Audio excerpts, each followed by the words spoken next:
بسم اللہ الرحمن الرحیم۔ السلام علیکم دوستو، آج کی ویڈیو میں ہم بات کریں گے سوہانجنا کے بارے میں۔ اس کو انگلش میں مورنگا یا ڈرم سٹکس بھی کہا جاتا ہے۔ یہ ایک معجزاتی اور کرشماتی پودا ہے۔ اس کی شاخیں، بیج، پتے اور جڑیں تمام چیزیں کارآمد ہیں۔ ہم اس کی افادیت سے ناواقف ہیں۔ مورنگا میں 20 ضروری امینو ایسڈز اور 92 نمکیات پائے جاتے ہیں۔ اس پودے کا ہر حصہ اہم غذائی اجزاء کا خزانہ ہے، لیکن سب سے زیادہ اجزاء اس کے پتوں میں پائے جاتے ہیں، یعنی مورنگا میں سب سے زیادہ افادیت اس کے پتوں کی ہے۔ مورنگا میں calcium, potassium, zinc, magnesium, iron, copper, vitamin A, vitamin B, vitamin C, vitamin D اور فولک ایسڈ کے علاوہ بے شمار اینٹی بیکٹیریل، اینٹی آکسیڈنٹ اور اینٹی انفلیمیٹری خصوصیات پائی جاتی ہیں۔ مورنگا میں کیلشیم دودھ کے مقابلے میں 4 گنا زیادہ پایا جاتا ہے، جو ہماری ہڈیوں اور دانتوں کے لیے انتہائی مفید ہے۔ مورنگا میں آئرن خون کی کمی کو دور کرنے میں اور نیا خون بنانے میں اہم کردار ادا کرتا ہے۔ انیمیا کے مریض خون کی کمی کو دور کرنے کے لیے اس کو بطور علاج استعمال کر سکتے ہیں۔ مورنگا میں زنک وافر مقدار میں پایا جاتا ہے، جو ہماری روزمرہ کی غذائی کمی کو پورا کرتا ہے، بڑھاپے کے آثار کو کم کرتا ہے اور مدافعتی نظام کو طاقت فراہم کرتا ہے۔ مورنگا کولیسٹرول کو کم کرتا ہے، شوگر کو کنٹرول کرنے اور شوگر سے پیدا شدہ علامات کا خاتمہ کرتا ہے، نزلہ زکام پھیلانے والے جراثیم سے تحفظ فراہم کرتا ہے۔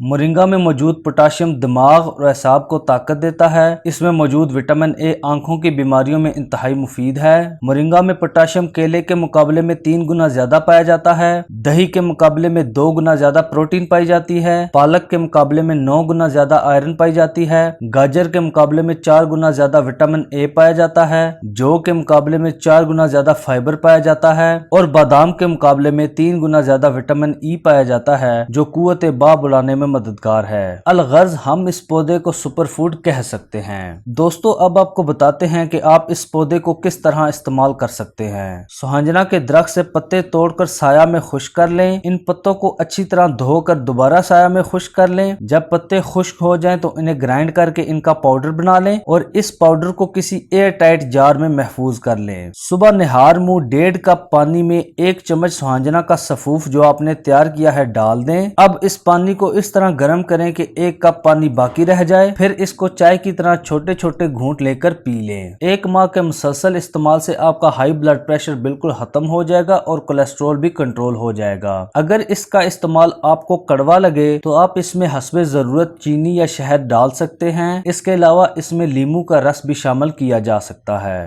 دوستو، یہ نسخہ ہائی بلڈ پریشر اور کولیسٹرول کے لیے تھا۔ اب جو نسخہ آپ کو بتانے جا رہے ہیں وہ عام بیماریوں کے لیے ہے۔ جتنے بھی لوگ اس کو استعمال کرنا چاہتے ہیں وہ اس کو استعمال کر سکتے ہیں۔ آپ نے جو پاؤڈر یا سفوف تیار کیا ہے اس کا آدھا چمچ صبح کھانے سے پہلے اور آدھا چمچ شام کھانے سے پہلے پانی کے ساتھ کھا لیں۔